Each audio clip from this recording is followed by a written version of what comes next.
महाराज यही मिलन के लिए तो देवर्षि नारद जी हम सबके कल्याण के लिए संत यदि आपके निकट आते हैं तो संत यही हमें जागृत करते हैं महाराज कि सब भगवान से जुड़े। संत सुलभ बना देते भगवान से जुड़ने के लिए। देवर्षि नारद जी जिस कारण जो संत कभी दुखी नहीं होते हैं, लेकिन प्राणी भगवान से नहीं जुड़ते तब दुखी होते हैं।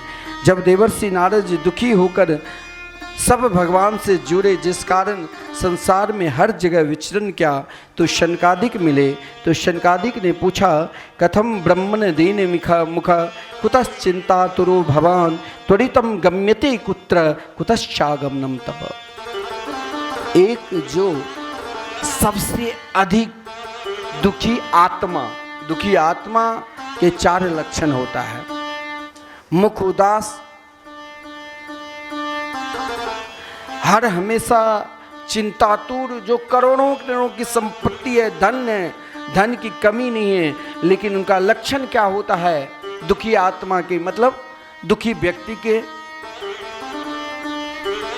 जो महाराज मुख उदास, चिंतातुर, अपनी शांति के लिए, सुख के लिए अनेक प्रकार के, कोई कहेंगे अरे अमुक गांव में बहुत बड़ा तांत्रिक है तो वहाँ पहुँच जाते महाराज, ऐसा कोई उपाय कर दो जो मुझे सुख मिले। कोई कहेंगे अरे अमुक जगह बहुत बड़ा रिद्धि सिद्धि प्रदान करते हैं महाराज, एक ऐसा फल आपको हाथ में, एक पुष्प लिया हाथ में और आपको हाथ में दिया तो सीधे पेड़ा दे देगा। अरे इतनी बड़े तांत्रिक, वहाँ लाखों की भीड़ हो जाएगी। हम स्वयं भटकते रहते हैं महाराज। जब दुख आता है तो किसके पास जाऊं, किसके पास नहीं जाते, और उससे भी चिंतातुर होकर व्याकुल रहते हैं। यही स्थिति एक भजनानंदी देवर्षि नारद जी की हो गई। जब सनक सनंदन सनातन संत कुमार ने पूछा, कथम ब्रह्मन दीन मुखा कुतश्चिंतातुरो भवन त्वरितम गम्यते कुत्र कुतश्चागमनम तप। तो क्यों दुखी हुए? दूसरे के दुख, यही संत का लक्ष्य। संत तो अपना कल्याण, जिस दिन भगवान के शरणागति को स्वीकार किया उसी दिन वो अपना कल्याण कर लेते हैं, लेकिन हम सबके कल्याण के लिए ही तो दुखी रहते हैं। देवर्षि नारद जी हर जगह महाराज, पुष्कर, प्रयाग, काशी, गोदावरी, गृहस्थ के यहाँ, संतों के यहाँ, सब जगह गया, लेकिन देखिए जहाँ प्रेम है वहीं श्री कृष्ण है। श्री धाम वृंदावन जब आए तो वृंदावन में महाराज यमुना किनारे, जहाँ यमुना की दिव्य धारा बह रही है, स्वयं यमुना किनारे और कलयुग के दुस्तर अवगुण को देखता हुआ कि प्राणी मात्र को कैसे, किस प्रकार भगवान मिले, इसका कोई उपाय है कि नहीं। तो सामने देखा एक देवी, उनके बगल में 2 वयोवृद्ध और साथ में सहस्राधिक युवतियाँ। वो स्वयं दुखी होकर जो स्वयं प्राणी भगवान से जुड़े उनको पुकारने लगे। देखिए यही संत का पहचान है।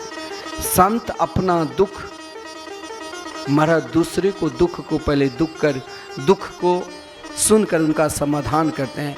भक्ति देवी जब दूर से ही देखा देवर्षि नारद जी बीना बजाते हुए, हरि का गुण गाते हुए कीर्तन करते चले आ रहे थे, तो भक्ति देवी ने कहा, भो भो साधो क्षणं तिष्ठ मा चिंतामपि नाशय दर्शनम तव लोकस्य सर्वथा हरम परम। संत तो वो है जिसके वाणी में, जिसके चिंतन में, जिसके सोच में, जिनके विचार में, जिनके स्वभाव में एकमात्र हरि नाम संकीर्तन, प्रभु का कीर्तन ही, स्मरण ही निकलते रहते हैं। क्यों?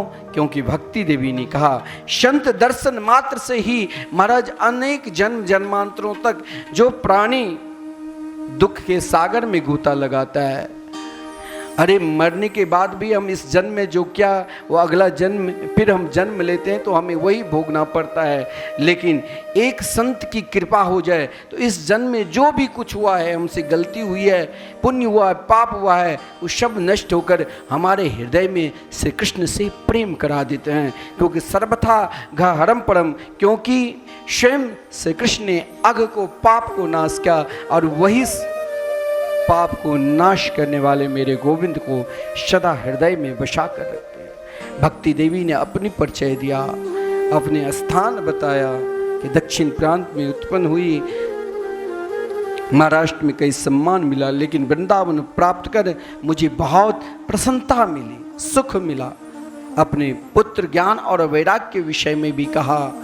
इन गंगा, यमुना, सरस्वती इत्यादि नदियों के विषय में भी कहा। ये सब स्वयं देवांगना जो दिव्य रूप धारण करके आई है। लेकिन मैं भी चाहती हूँ कि महाराज प्राणी के हृदय में प्रेम प्रकट हो, प्रेम यानी श्री कृष्ण हृदय में प्रकट हो।